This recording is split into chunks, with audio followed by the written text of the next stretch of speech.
all of these big dick deviants is all catching hell in 2024. It's up for all of them. It don't matter if you Diddy or whoever you is, TG Jakes, any of them. All lies will be exposed. That's all.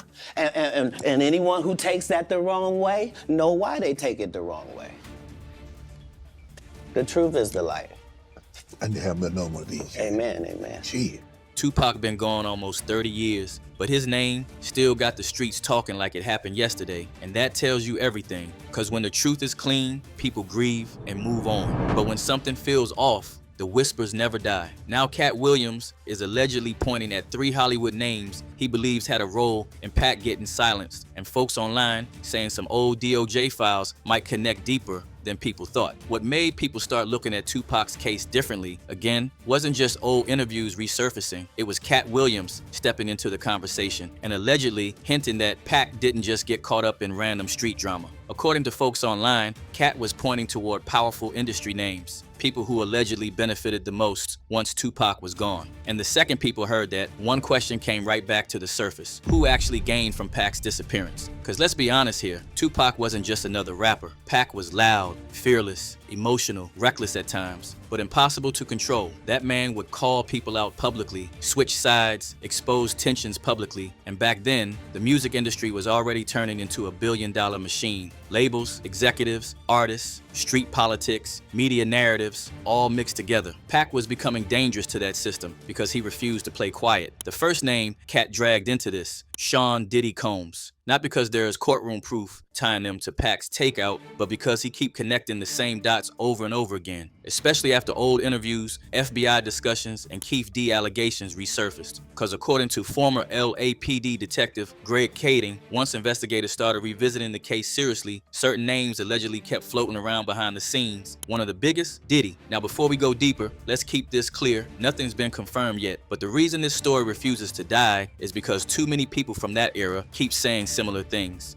Even 50 Cent recently stirred the pot again by implying the federal attention around Diddy may not have started with the current scandals everybody talks about online. According to him, some people believe the trail stretches all the way back to Tupac. Do you think that hip-hop culture was on trial as much as Sean Combs was?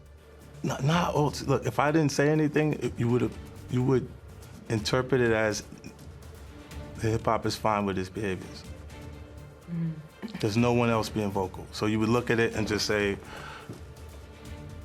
because that mind your business, or let me not say nothing about nothing, or those things, it would allow the entire culture to register as if they're for that behavior. And once people heard that, the internet exploded again, because suddenly folks started revisiting old statements from Dwayne Keith D. Davis, the man later charged in connection to Tupac's case. According to Keith D's own claims, Diddy allegedly offered money connected to Pac and Suge Knight years ago. Again, that came from Keith D's statements, not a court verdict. But when those allegations resurfaced, people immediately started asking who else was around during that era and who quietly rose to the top afterward. There's also, you go into the book, that apparently there was supposed to be $1 million that Zip was supposed to bring back, but he ended up keeping the money and buying a nightclub with it. That's what the FBI said. The FBI said that. Yeah. So Keith D claims that there is this ongoing conversation. It happens on 3 different occasions, but most specifically when he and Puffy are at this place called Greenblatt's Deli on Sunset. And they're there. Things have spiraled out of control. Puffy's really concerned about, the welfare of his safety. And he tells Keith D, man, I just need you to take care of this situation with Suge and Tupac. It's out of control. And he says, I just need you to take care of him. And Keith D's like, that's no problem. That's what we do. And so an agreement was made, according to Keith D, for an amount of money. And they kind of just let it go at that point in time. But of course, Keith D knows in the back of his mind, this is what Puffy wants done. And they all end up out in Las Vegas. But of course, when we interview Keith D, he's like, yeah, that's what the agreement amount was, $1 million. So according to Keith, he's claiming that Puffy offered him $1 million to Suge or Tupac? Both or of them. Yeah, both their names came up. And according to Keith D, he says, Tupac's put himself on the list by all the shit talking that he was doing. But it was really about Suge because it was Suge's muscle that Puffy was afraid of. That's when Jay-Z's name started getting dragged into the conversation. Katt been really loud about this one. He points to the timing. And honestly, the timing is what keeps making people side-eye everything. Because when Tupac was alive, Jay-Z was respected, but he was nowhere near running hip-hop. Pac and Biggie were the faces of the culture. They controlled the energy, the headlines, streets, everything. Then suddenly, both of them are gone within months. And not long after that, Jay-Z starts climbing into a completely different level of power. Coincidence? Maybe. But people online keep asking the same uncomfortable question. Who benefited the most once Pac was no longer in the picture? And it gets deeper. Years ago, Jay-Z himself admitted he had prepared a diss track aimed directly at Tupac. According to Jay, he only performed it once at the Apollo and shelved it after Pac passed. That alone got people talking because it confirmed there was real tension there behind the scenes, not just industry competition. Trust the online community not to stay quiet. One user blows hot. Tupac and Biggie passing are the only reason Jay even had a career. Another said Jay-Z was scared of Tupac. Nobody said anything while Pac was alive, and that's real. Yet another was blunt about the record diss Jay spoke about. Don't count if it came out after his death. When Pac was alive, all you heard was silence. Then, fans started revisiting old clips where Tupac openly mocked New York artists, including bad boy circles, while tensions between East Coast and West Coast were spiraling out of control. The media kept pushing that war harder and harder, and according to Pac himself in old interviews, he felt the narrative was being fueled intentionally. But here's where the story takes another turn, because not everybody around Pac seems hot. The third name Katt calls out is Snoop Dogg. Now, before anybody twists this, Snoop publicly showed love to Pac many times. But old interviews also revealed there were moments where Snoop seemed uncomfortable with how far things were going. He admitted Pac had revenge on his mind after the Quad Studios situation. And he also admitted he personally never fully believed Biggie had something to do with Pac getting set up. That tension mattered because according to people close to that era, Pac started becoming isolated mentally. He was angry, emotional, paranoid, and surrounded by too many different voices pulling him in different directions. Some wanted peace. Others allegedly wanted war because war sold records. Think about that for a second. Tupac's cousin, Jamala Lassane, one time he was yelling on the phone so hard the veins in his neck were popping. But Pac is on the phone, and this is what I seen with my own eyes. And Pac is going bananas, yo. He's wilding out. He's cussing out Death Row. Whoever, he didn't say, he just on the phone with somebody from Death Row camp. And he's going bananas. And all I hear him saying and screaming out is his masters, his masters.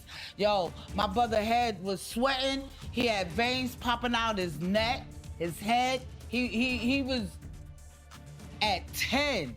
Snoop's name being mentioned got the online community talking. One user stated, Snoop knew Pac was gonna go. Snoop tight with the Diddy did it, way back. Another said, Snoop never looks into nobody's eyes when he tells this. Ever wonder why? The East Coast versus West Coast beef became one of the biggest marketing engines hip-hop had ever seen. Magazine covers, interviews, diss tracks, headlines, everybody was profiting off chaos. Meanwhile, Pac was living inside that chaos for real. And this is where Katt Williams' comments hit differently for a lot of people, because Katt's entire angle has always been that Hollywood protects powerful people while sacrificing loud people who refuse to play along. According to Katt, the industry rewards silence and punishes disruption. And if there was one person who disrupted everything around him, it was Tupac. Pac talked and challenged people too much. Pac moved emotionally, and according to internet theories, that made him impossible to control. Now here's the part that really got the street going crazy. Remember Uncle Ron, the former celebrity bodyguard who suddenly started posting videos online before mysteriously passing away? According to Uncle Ron, there were powerful industry figures connected to old hip-hop secrets people were too scared to speak on publicly. He allegedly hinted that Tupac's situation was bigger than random street retaliation and suggested certain music elites had way more influence than fans realized. Then suddenly, less than 24 hours after posting certain claims online, Uncle Ron was reported dead from pneumonia. Yeah, you heard right, pneumonia. And immediately people started connecting his death to other industry names whose passings also triggered internet speculation for years. Jaguar Wright even reacted publicly with sarcasm, basically implying too many people in entertainment seem to catch pneumonia whenever dangerous conversations start happening. Say and Jay-Z will do anything to destroy anyone who speaks out against them. Well, they said he died from that pneumonia. know, just like Kim, just like Brittany Murphy. That limonia ain't no joke.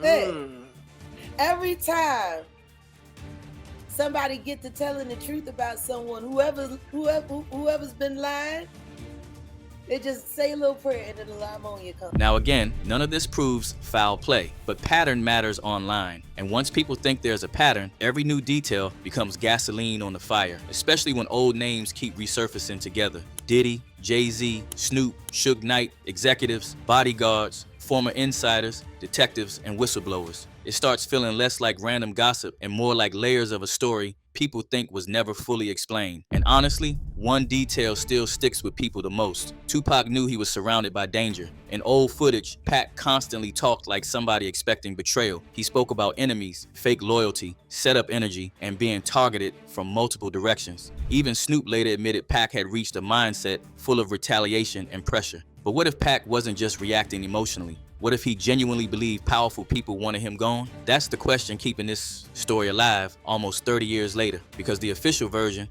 never fully satisfied people. Too many missing pieces, too many changing stories, and a lot of people allegedly benefiting afterward. And now, with federal investigations around multiple industry figures reopening public curiosity again, folks are revisiting everything from the 90s with fresh eyes. Especially younger fans who weren't even alive when Pac died. They're looking at the timelines, who rose after his fall, old interviews, who stayed quiet, and asking themselves one thing: was Tupac really taken out over street beef alone? Or was there a bigger machine moving behind the scenes? And if Katt Williams is even halfway right about Hollywood protecting powerful names, then maybe the real story was never supposed to come out in the first place. Cause think about it, why does every person who allegedly gets too close to these conversations end up spiraling, disappearing, retracting statements, or suddenly going silent? Why do old interviews keep resurfacing years later, sounding more believable now than they did back then? And why does Tupac's name still make people uncomfortable almost 3 decades later?